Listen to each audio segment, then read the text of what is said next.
El tema de hoy es Dios es omnisciente. Dios es omnisciente. Significa que Dios lo sabe todo, ¿no es cierto? Ya hemos aprendido algunas de estas cosas. Dios es omnipresente. Significa que está presente en todas partes. Dios es omnipotente. Significa que tiene todo el poder. Dios es omnisciente, vemos hoy, que significa que Él lo sabe todo. Entonces, este es otro atributo de Dios. Son atributos que solo son de Dios. No hay nadie que sea omnipresente, solo Dios es omnipresente. No hay nadie que sea omnipotente, solo Dios es omnipotente.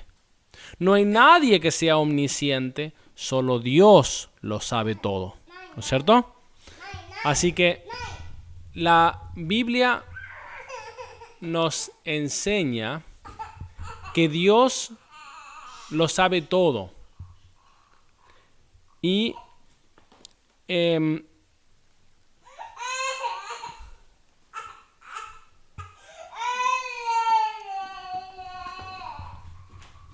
Dios lo sabe todo.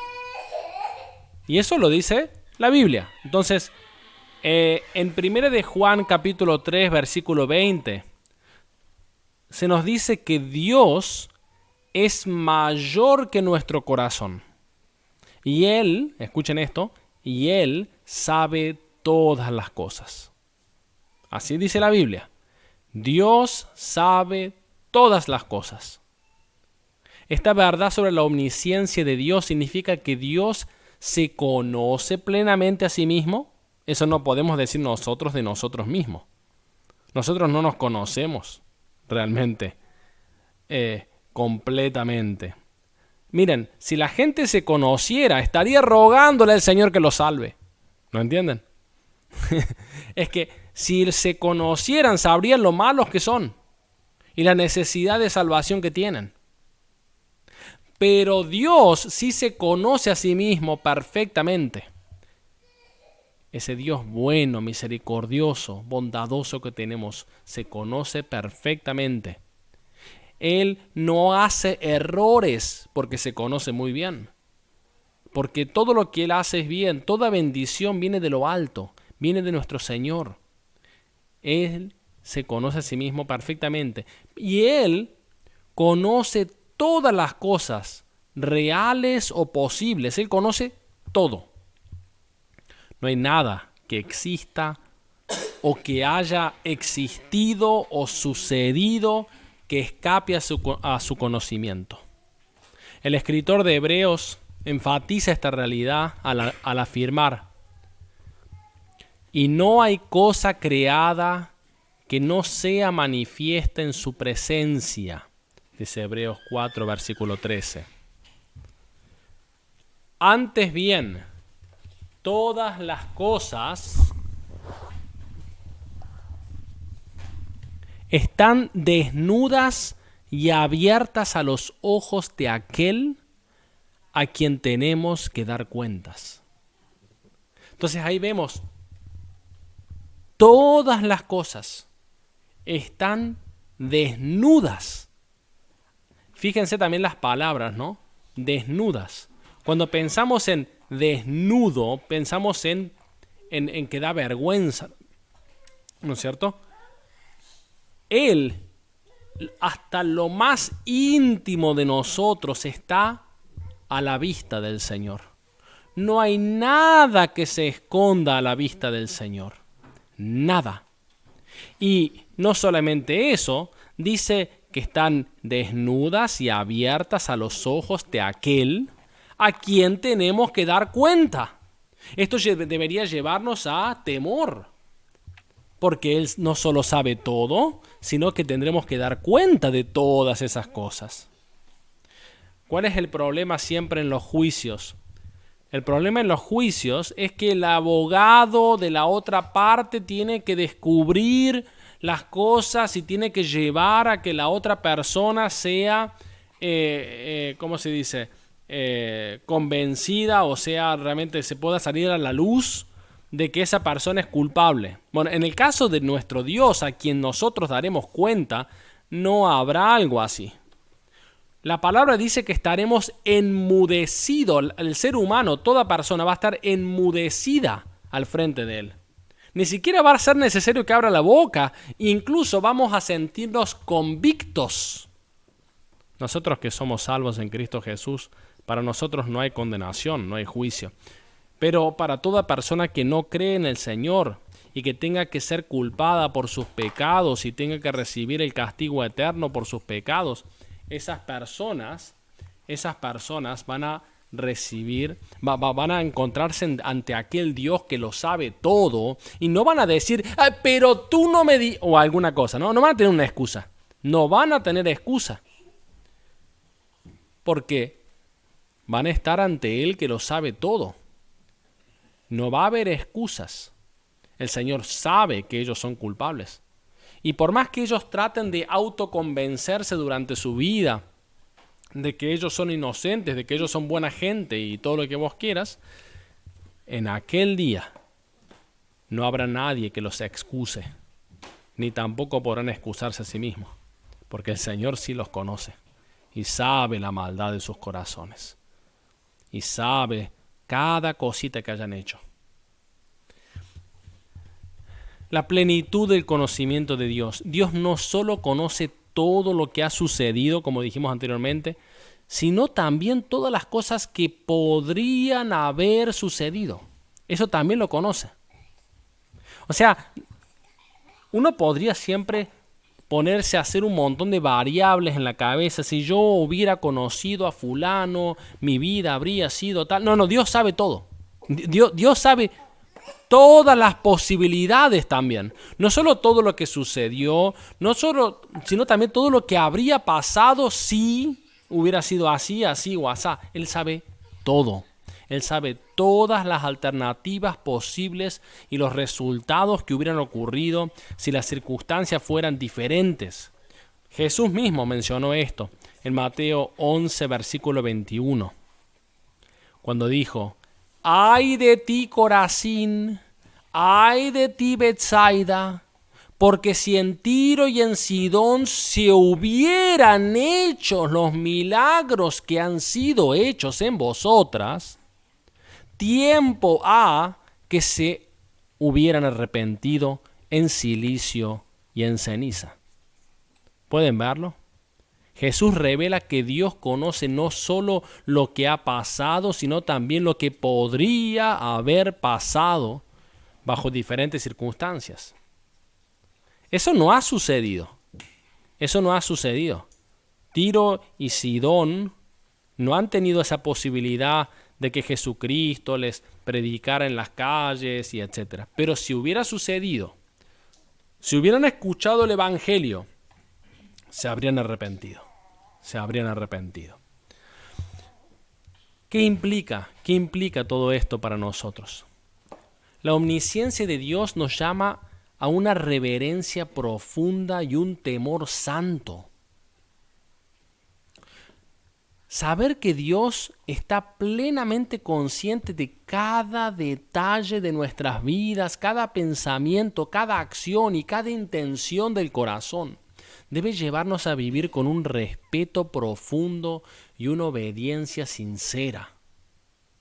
En el Salmo 139, el versículo 1 al 4 dice: «Oh Jehová, tú me has examinado y conocido». Fíjense cómo el salmista no tiene temor en cuanto a esto. En el sentido de que él sabe eso y él hasta puede descansar en eso. Señor, tú me conoces. Tú me conoces. Tú me has examinado y conocido. Continúa diciendo: tú has conocido mi sentarme y mi levantarme. Has entendido desde lejos mis pensamientos.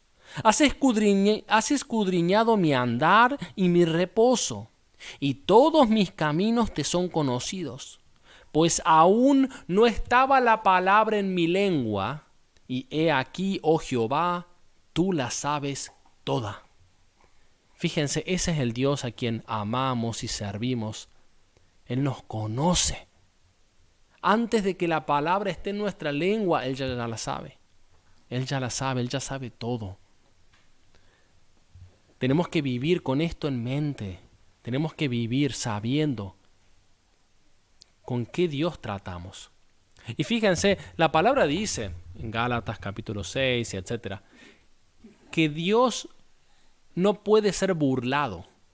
Y nosotros somos hijos de Dios, nosotros no buscamos burlar a Dios, pero hay veces que es como si pensáramos que podemos andar de una forma, ¿no es cierto? Sí. Gálatas capítulo 6, verso ¿cuánto? Ay, no sé, no lo he buscado. Yo lo digo de memoria. No. ¿Lo puedes? ¿Qué dijo el versículo? Sí, no, el versículo no lo dije. Yo, en Gálatas capítulo 6, imagino que será el versículo 7 aproximadamente, dice, no os engañéis, Dios no puede ser burlado, ¿no es cierto? Y continúa diciendo que que lo que uno siembra cosechará, ¿no es cierto? El que siembra para la carne, para muerte cosechará, el que siembra para el espíritu, para vida eterna cosecha, etcétera, etcétera, ¿no es cierto? El punto es, la palabra que me importaba acá era el tema ese que dice, Dios no puede ser burlado. Y eso le está diciendo Pablo a los hermanos, ¿no es cierto? Porque hay veces que nosotros nos podemos engañar pensando que como que Dios no lo sabe. No lo hacemos de una forma consciente necesariamente. Pero tenemos que vivir conscientemente de que Dios lo sabe todo.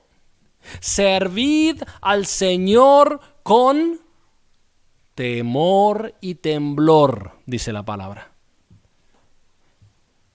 Tenemos que saber que tenemos un Dios que lo sabe todo y Él quiere nuestros corazones. Él quiere que nos arrodillemos, que vengamos a Él con sinceridad, que vengamos a Él con amor, que vengamos a Él de forma santa y pura.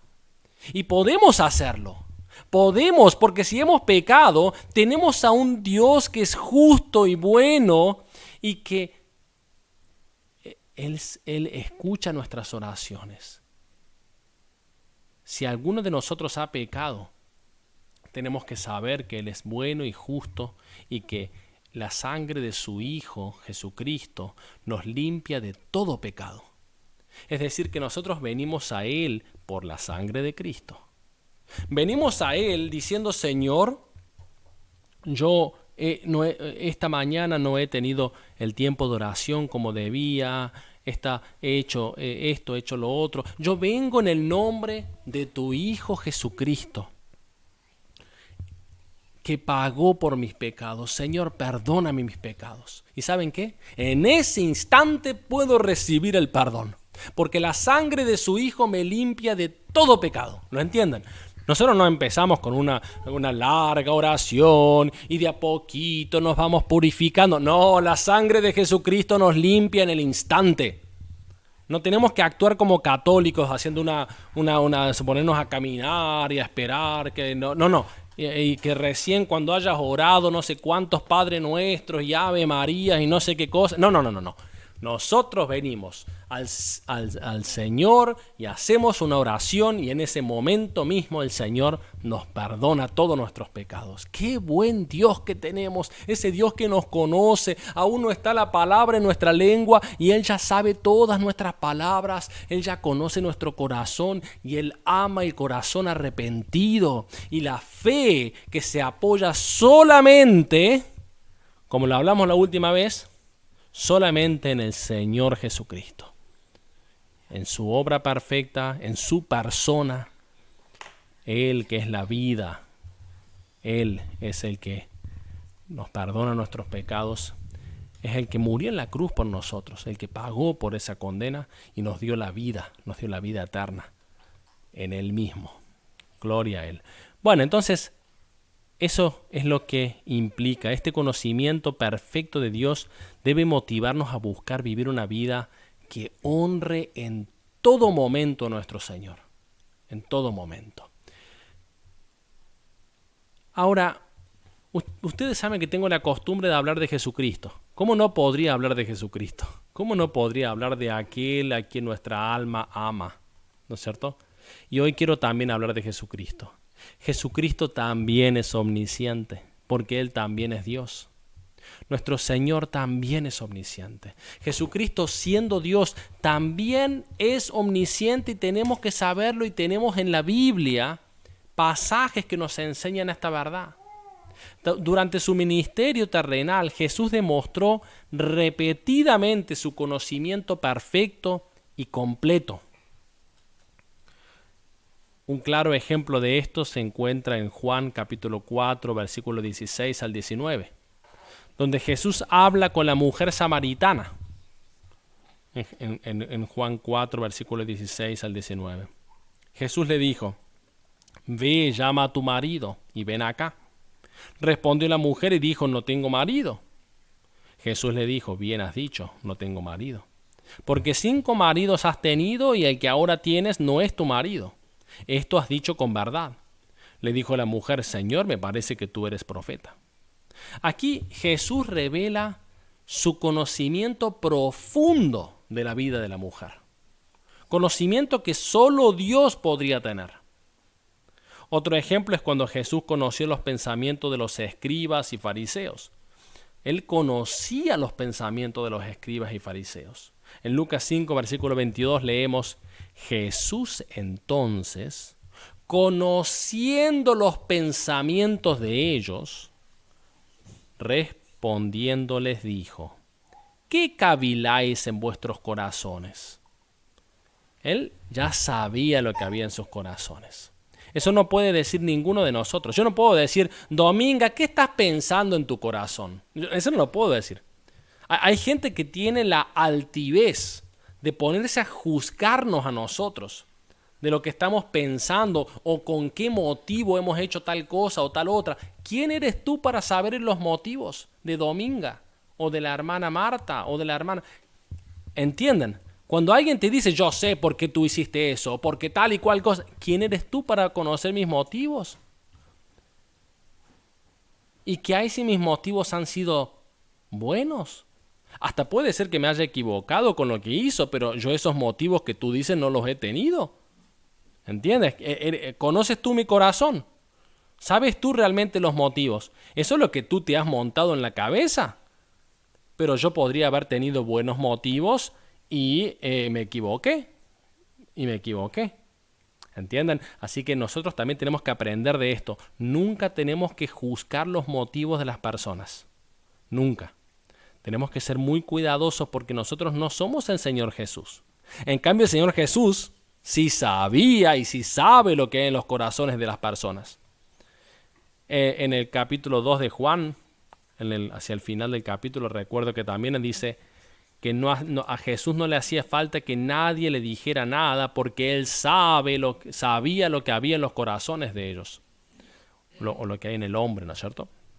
Él conoce a las personas, conoce a cada uno de nosotros perfectamente. Él es Dios.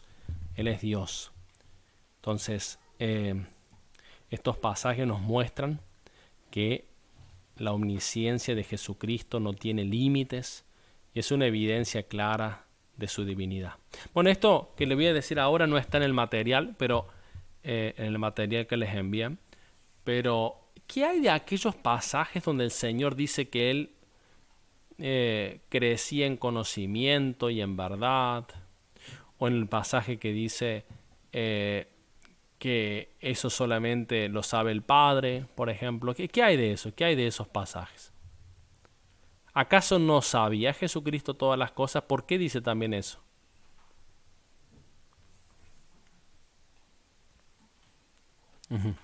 Veamos. Nunca se olviden que Él es Dios, pero también es hombre. ¿No es cierto?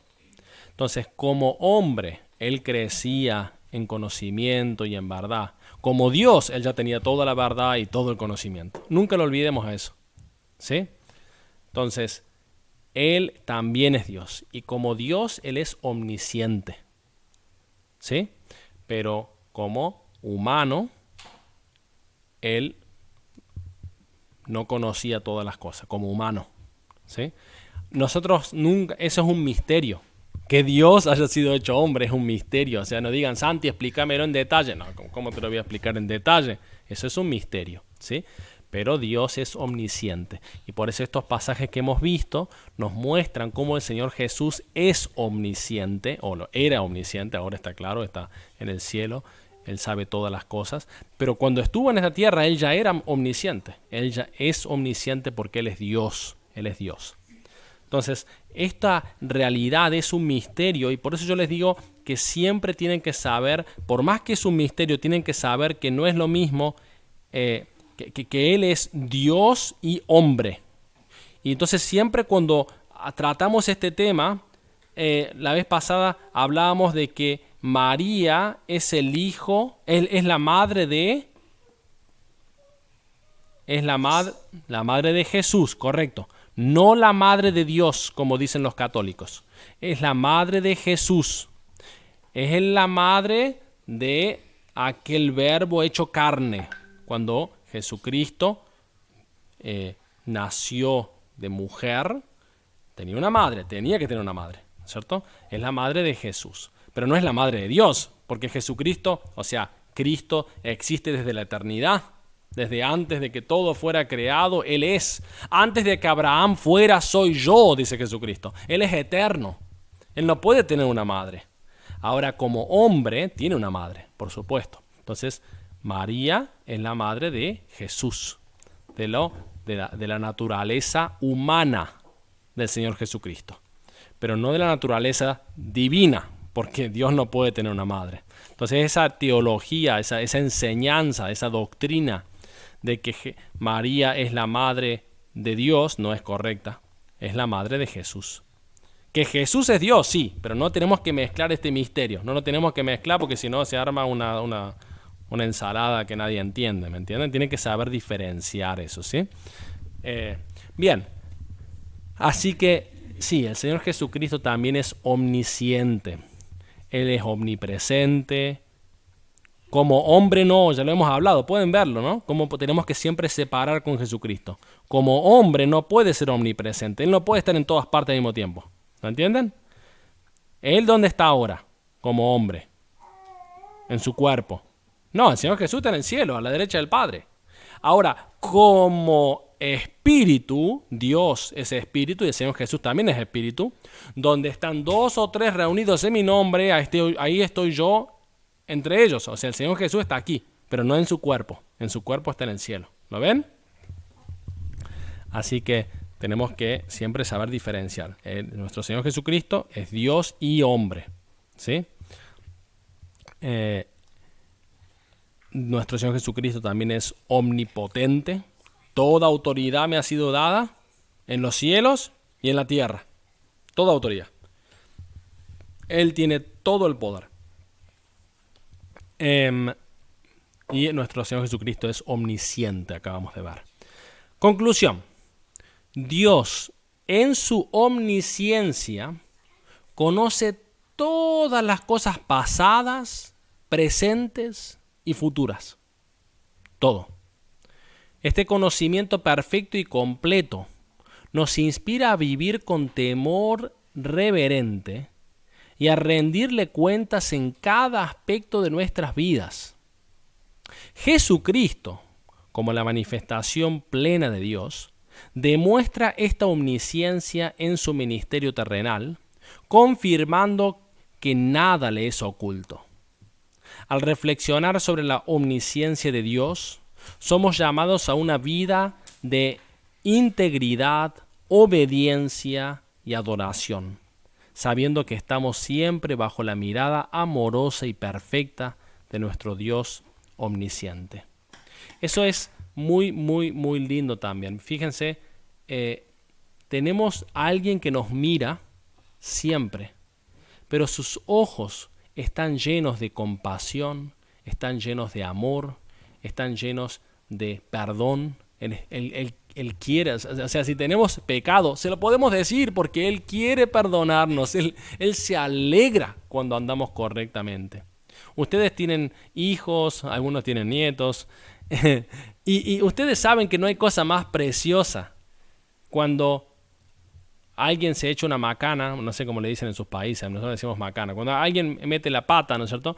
Un hijo de ustedes, que el niño venga y pida perdón. No hay nada más hermoso, no hay nada que mueva más el corazón que un corazón arrepentido y que dice, papá, me equivoqué, te pido perdón, ¿no es cierto? Y el Señor también se goza, así que es lindo saber que el Señor nos conoce. Y fíjense que leemos también que nuestro Señor Jesucristo, Él tiene compasión con nosotros.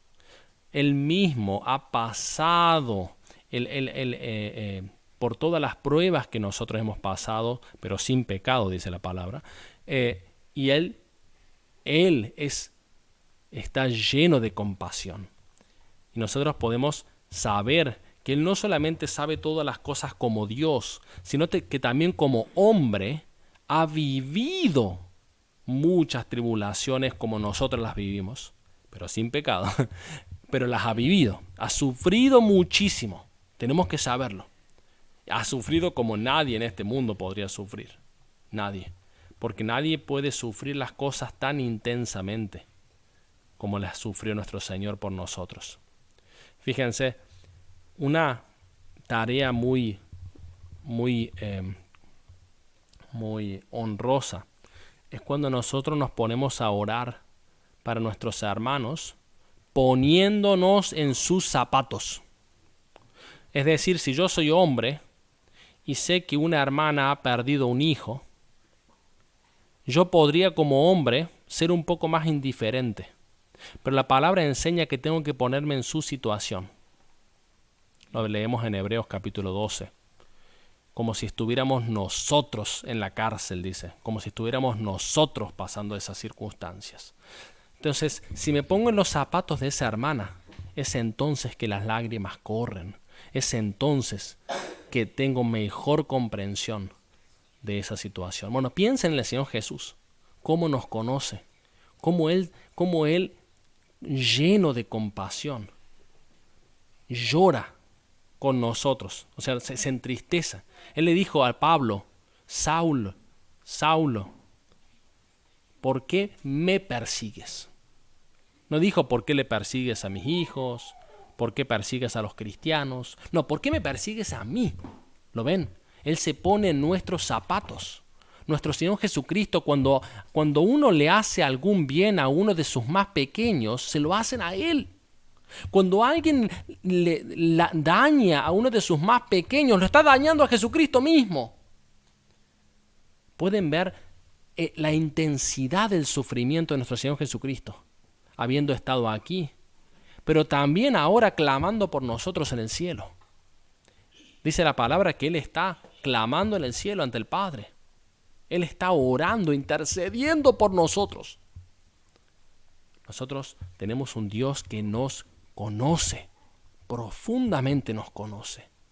Y no tengan duda de que Él quiere escucharnos, Él quiere perdonarnos, Él quiere escuchar nuestra voz, Él quiere escuchar nuestros motivos y Él quiere ver esa fe que se apoya solamente en Él, solamente en Él. Y van a descubrir qué precioso que es. ¿Y saben qué? Es entonces que aprendemos a perdonar a otros.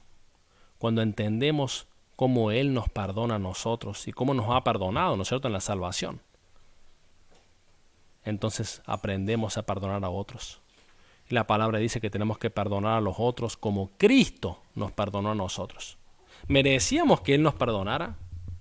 No. No esperes que tu amigo, conocido, tal vez gente perdida que no conoce al Señor, no esperes que ellos se merezcan ser perdonados. No lo esperes, no lo vas a lograr. Nunca va a llegar a ese día. Pero ten cuidado, no vaya a ser que tú te mueras y tú no le hayas perdonado a esa persona. ¿Sí? Entonces, yo no digo que haya que andar saliendo por la calle, te perdono a todo el mundo, eso no digo, ¿sí? Pero en tu corazón tú tienes que aprender a perdonar a las personas. Es muy importante que aprendas a perdonarlos, ¿sí? Vamos a ver un par de preguntas, pero antes voy a orar. Padre Celestial, muchísimas gracias porque podemos conocerte cada vez mejor. Tenemos un Padre bueno en el cielo. Muchísimas gracias, nuestro Padre amado. Gracias, Señor. Y gracias por tener un amor tan grande de haber dado a tu Hijo por nosotros. Y nos has dado la posibilidad de seguir a tu Hijo, de servir a tu Hijo y amar a tu Hijo. Y el que cree en Él, cree en ti. Y el que lo ama a Él, te ama a ti. Qué maravilloso que es todo esto. Señor Jesús, te pedimos que nos ayudes a conocerte a ti cada vez mejor y a poder vivir de la mano contigo. Perdóname todas mis faltas y ayúdame a vivir una vida que te honre. Ayúdame a vivir en la conciencia de que tú lo sabes todo. Tú sabes todo. Alabado seas tú. Sí, como dijo también Pedro, tú sabes que te quiero, tú sabes que te amo. Alabado seas tú. Amén. Bueno, vamos a ver preguntas. 3 preguntas nada más. ¿Qué significa que Dios es omnisciente? Yo pienso que porque está en toda parte. Pero eso es omnipresente. Está en toda parte. Omnipresente. Todo Pero, lo sabe. bien. Entonces, como Él está en todas partes, lo sabe todo. Pero no solamente porque Él está en todas partes. Él sabe todo porque Él es Dios, ¿no es cierto? Porque Él es Dios. Correcto. Y Él lo sabe todo. Y Él lo conoce todo en cada uno de nosotros. Amén. Correcto. Entonces esto sí. Él escudriña los corazones. Sí, correcto. Entonces todo está al descubierto ante sus ojos. Él lo sabe todo. A ver, la hermana Cristina. Me gusta el versículo 139 donde él dice, mis ojos vieron tu embrión. O sea que él, antes de nosotros nacer, ya él conoce todo de nosotros. Mis ojos vieron tu embrión y aún están las palabras en tu boca y él lo sabe todo lo que vamos a decir y todo lo que vamos a hacer. Ese versículo me gusta porque el Señor lo sabe todo. Claro, dice que Él quiere que lo pidan, pero antes de que nosotros vengamos a orar, a pedir lo que necesitamos, ya Él lo sabe. Cuando Daniel oró, ya la respuesta venía en camino, porque Él sabía que era lo que Daniel le iba a pedir. Amén. Entonces Dios es omnisciente, muy correcto. Dios lo sabe todo, tanto lo que ha sucedido como lo que podría haber sucedido, y está plenamente consciente de todo en todo momento, ¿no es cierto? Segunda pregunta, ¿cómo demuestra Jesús su omnisciencia?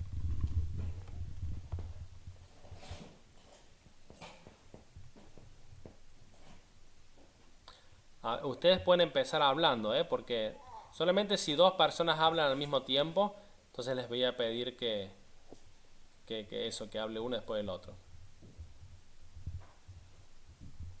¿Hay alguien que quiera responder? ¿Cómo demuestra? Sí. Cuando Él sabía lo que la gente pensaba en su corazón. Correcto. Jesús demuestra su omnisciencia al conocer detalles íntimos de la vida de las personas, como esa mujer samaritana, o como los escribas y fariseos. Él conoce los pensamientos, él conoce las intenciones, Él conoce todo de cada persona. Ahora, tercera pregunta. ¿Qué efecto debería tener en nosotros la omnisciencia de Dios? Nosotros, Sí. el efecto que debería tener en nosotros es el no pecar. El no pecar, porque sabemos que si la omnisciencia de Dios está en nosotros, Él va a saber qué es lo que estamos haciendo, o qué pudimos haber hecho, o qué pensamos hacer. Entonces, el efecto para nosotros es el no pecar. Sí, mira qué interesante, muy interesante también lo que dices. Voy a comentar una cosita de Marta y luego seguimos. Por eso, viste que el Señor dice que incluso si un hombre desea en su corazón, por ejemplo, a una mujer, ya está pecando. O sea, no es que tenga que suceder el hecho para que Dios lo vea, no, es que él ya mira en el corazón, ¿no es cierto? Si una persona le dice, o sea, él ya sabe, aun cuando una persona esté insultando a otra persona, ya la está matando en su corazón. O sea, el Señor ya conoce la profundidad del corazón, ¿no es cierto? Vamos a continuar acá. Karen quería decir algo, quería responder. ¿Qué efecto debería tener en nosotros la omnisciencia de Dios? Pues yo digo que el efecto que nosotros deberíamos de tener es que siempre que estemos sintiendo algo, que pensemos algo, oremos a Él para que Él sepa cómo dirigir nuestros sentimientos o todo lo que nosotros estemos por hacer, por pensar. Que sea Él entregándole nuestros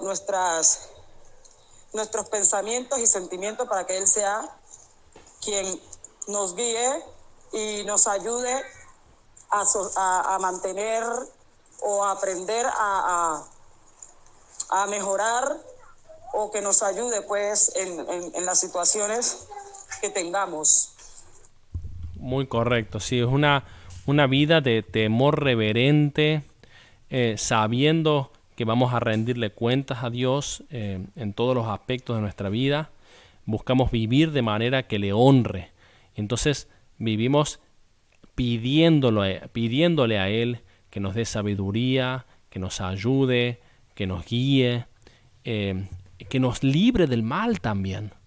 Ustedes, justamente ayer hablábamos en mi iglesia, en la iglesia a la cual asisto, teníamos un devocional sobre Proverbios, no recuerdo bien, sí, el capítulo 31 era, y al principio del capítulo 31, la primera parte, antes de hablar de la mujer,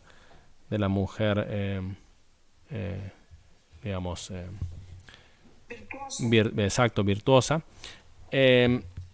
hay un pasaje que estábamos meditando, y en ese pasaje salía a la luz, ¿no es cierto? Algo así decía, ¿no es cierto? Decía Lemuel, ¿no es cierto? El rey decía, ¿no es cierto?, de lo que le enseñó su madre, y era: no le des tus fuerzas a las mujeres, y no prácticamente no hay que embriagarse, ni hacer esto, ni hacer lo otro, sino que hay que ponerse para la causa del que no puede defenderse, que hay que buscar la justicia, y etcétera, ¿no es cierto? Entonces el pensamiento era realmente que tenemos que apartarnos de todas las cosas que no sean buenas, que nos hagan vivir una vida pecaminosa, o una vida que sea llena de vanidad, ¿no es cierto? No solo la vida malvada, sino también una vida que no sea para la honra de Dios.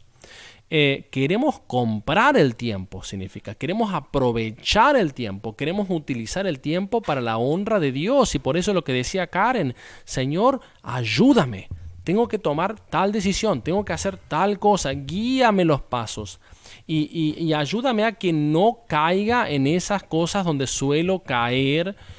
Hoy en día hablábamos justamente el día de ayer, cuando pensamos en este pasaje, una hermana decía: sí, el celular, ¿no es cierto? De repente los medios de comunicación, leer el periódico en el celular, o cosas que te distraen, ¿no es cierto? Ayúdame, Señor, para que no deje mi tiempo en esas cosas, ni hablar en cosas pecaminosas, en todo sentido, en todo lo que sea, cada uno para sí mismo le pida al Señor, sino ayúdame a que haga lo bueno. Y así es como hablaba ese proverbio, era no solamente no hacer las cosas malas, sino realmente hacer las cosas buenas. Por eso ayúdame, Señor, no solamente a no hacer las cosas malas, a librarme del mal, sino también a que haga lo que a ti te honra, lo que tú quieres para mi vida, para que lleve una vida que sea realmente en comunión contigo. El Señor Jesucristo lo dijo con estas palabras. Él dijo: permaneced en mí como yo he permanecido con mi Padre. Y entonces Él dice: cumpliendo sus mandamientos. Es esa la forma en que permanecemos en el Señor Jesucristo, cumpliendo sus mandamientos. A ver, Karen levantó la mano. Karen, ¿tú quieres decir algo? No, Santi, ella la levantó ahora al rato que habló, sino que no la bajó. Ah, bien, bien, muy bien. Entonces, así que, bueno, hemos tenido este tiempo de preguntas y respuestas. ¿Quiere alguien hacer un comentario o una pregunta sobre lo que hemos estado hablando? Algo que tengan en el corazón, algo que ya se hayan apuntado. Xiomara, creo que tú quieres decir algo, ¿no? Así mismo, pastor, que nosotros tenemos que cada día pedirles a nuestro Señor Jesucristo que nos ayude, que no deje caer en tentación y que cada día seguir el camino, la verdad y la vida, porque a veces llegan muchas cosas, tribulaciones, pensamientos, muchas cosas, y es que todos los días de nuestra vida tenemos que siempre decir, Señor, ayúdanos, guíanos, Señor, mira, me voy a trabajar, no permita que yo cometa un error ni nada, es a cada momento, a cada hora, porque que el maligno siempre anda en cada segundo buscando a quien devorar. Yo quería decir eso. Amén. Marta. Bueno, que como usted dijo, pues el efecto es precisamente andar en comunión con Dios, tener temor de Dios y pedirle también al Señor todos los días pedirle dirección a Él, más que diría yo, pues, Marta, más que ayuda, pedirle dirección en todo lo que vamos a hacer, bien sea toma de decisiones, cosas, porque muchas veces nosotros creemos hacer cosas buenas que realmente ante el Señor o ante nuestro prójimo parecen malas. Entonces, como dice el adagio, no hagas cosas buenas que parezcan malas, o viceversa. Entonces, pedirle esa dirección siempre al Señor para nosotros hacer todo lo que venga a nuestro corazón, llámese como se llame, bien sean decisiones, bien sean pensamientos, bien sea obrar, cualquier cosa. Primeramente, la dirección del Señor, que Él con su Santo Espíritu nos dé esa dirección de cómo debemos actuar. Eso quería aportar. Amén. Sí, incluso yo quisiera ya añadir, eso sí, como dices tú, es lo primero. Y lo segundo es ayuda. Porque imagínate, hay muchas veces en que tenemos la dirección. Y justamente porque tenemos la dirección del Señor, sabemos lo que tenemos que hacer, eso es lo que nos da temor. Porque sé muy bien lo que tú quieres, pero no puedo yo. Y ahí es donde pedimos al Señor que nos ayude, porque el Señor Jesucristo dice así: vosotros no podéis hacer nada sin mí, nada sin mí.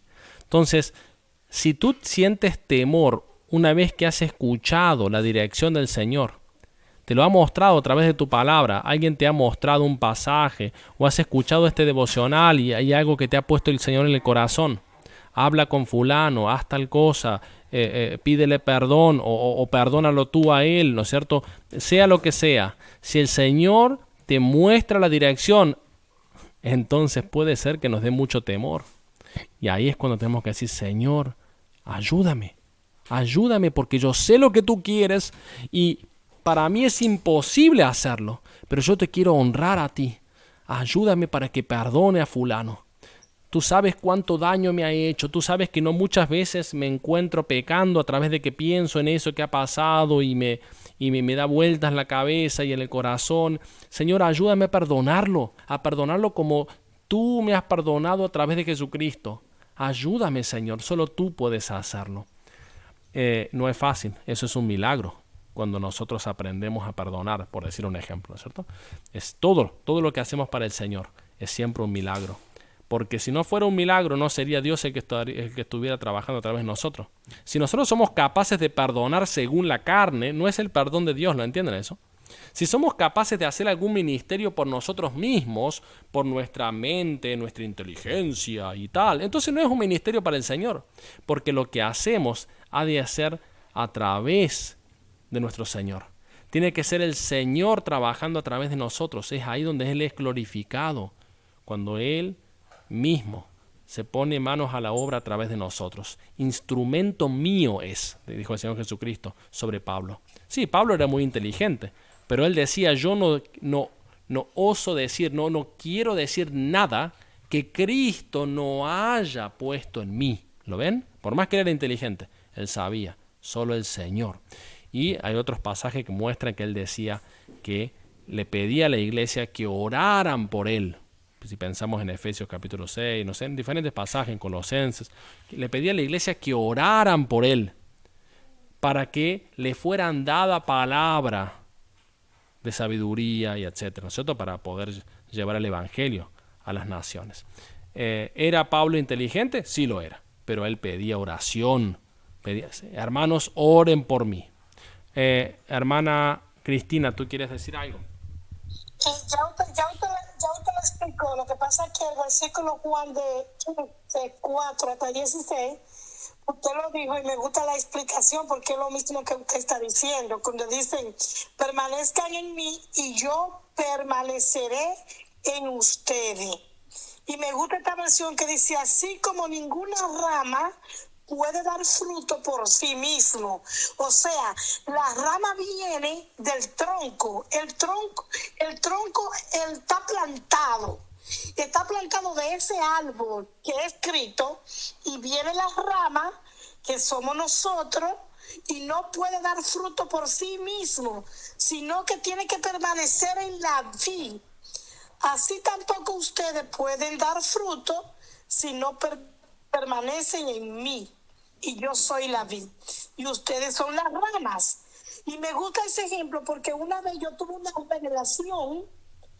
Fue un grupo de oración que yo veía muchas ramas verdes. Y entonces, si no tenía ese versículo que yo lo busqué, me acordé de esa revelación, que nosotros somos las ramas y el Señor es el tronco, el que está plantado ahí, que no se puede mover, porque cuando un árbol es fuerte y tiene ese nosotros digamos tallo, ese tallo gordo, no se puede mover de un lado a otro. O sea, las ramas están ahí y no pueden ir para ningún lado. Sujeta al tronco, sujeta a ese madero. Y así el Señor nos enseña a estar sujeto a Él. Y me gustó esa explicación porque yo tuve una revelación respecto a las ramas y quería explicar lo que viene siendo lo mismo, todo lo que usted está explicando. Dios le bendiga por su sabiduría. Muchas gracias ahí por el testimonio, por el pasaje. La verdad es que es una bendición cuando el Señor nos ayuda a ver ramas verdes en la iglesia, cuando muchas veces Satanás nos quiere decir que las ramas están secas, ¿no es cierto? Ese también era un don que tenía el apóstol Pablo, de saber ver lo bueno en las iglesias y saber sacarlo a la luz y agradecer a Dios por las cosas positivas y no ponerse muy, ¿cómo se dice? Y no ver solamente las cosas que no marchan bien, ¿no es cierto? Nunca tenemos que olvidar que ¿quién está edificando la iglesia? ¿Quién es el que edifica la iglesia? El Señor Jesucristo, ¿no es cierto? El Señor Jesucristo. Yo edificaré mi iglesia y las puertas del Hades no prevalecerán sobre ella. Tenemos que saber eso. Entonces, ¿qué es lo que tenemos que hacer? Dejar que el Señor edifique. Y si hay algún hermano que te preocupa, alguna hermana, ora, Señor, tú edificas la iglesia. Ayuda a ese hermano. ¿No es cierto? Y si hay muchos hermanos, entonces, Señor, ayúdame a mí. ¿Será que yo estoy mirando que estoy muy quejoso probablemente? Es probable, ¿no es cierto? Ayúdame también a mí para que no esté tan quejoso. Y déjame ver lo bueno en la iglesia. Y si realmente, por supuesto que si uno está en una mala iglesia, tiene que buscar consejería y todo, pero muchas veces somos nosotros los que estamos pensando muy mal sobre muchas personas y cosas, y tenemos que saber pedirle al Señor que nos ayude. Bueno, ¿quién más quiere comentar algo?